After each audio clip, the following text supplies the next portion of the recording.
Get a grip or not. How to hold the flight controls. In calm air, the yoke is typically grasped lightly so that you can properly sense the pressure you're applying to it and it applies to you. Grab the yoke tightly and it's difficult to sense how much elevator or aileron pressure you're actually applying, much less feel the response of the flight controls. In other words, you'd be deprived of feeling the smallest pressure your hand is capable of sensing, otherwise known as the pressure discrimination threshold. Now, a three-fingered yoke grip is not an effective way to hold the controls for a student pilot because less skin contact means less sensory input to your brain and an inaccurate sense of the pressure discrimination threshold. This is important since elevator, aileron, and rudder control application is frequently based on pressure, not necessarily the degree or amount of control movement. Think about it this way. If you were given a rare and expensive Fabergé egg, you certainly wouldn't squeeze it too hard, right?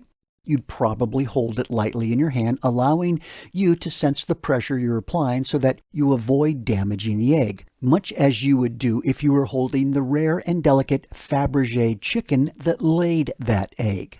Sure, there are times when you need a tighter grip on the controls, particularly when doing steep turns, accelerated stalls, or landing in gusty winds.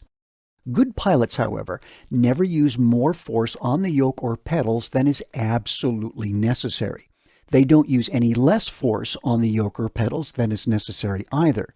In this sense, the force should not be with you. Yoda, please forgive me.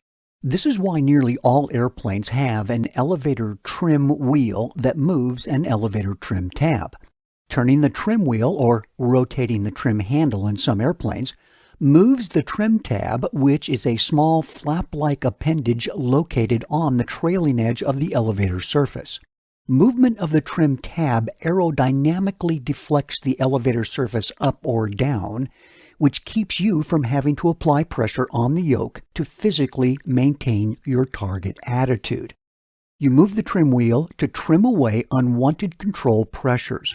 The most common flight control with a trim tab is the elevator surface, although the aileron and rudder surfaces on many airplanes also have trim tabs and corresponding trim wheels or handles. Once unwanted control pressure is reduced by use of the trim wheel, your airplane will tend to maintain the attitude where you placed it. Imagine that. The airplane does what it's told to do, and that's because your airplane already knows how to fly.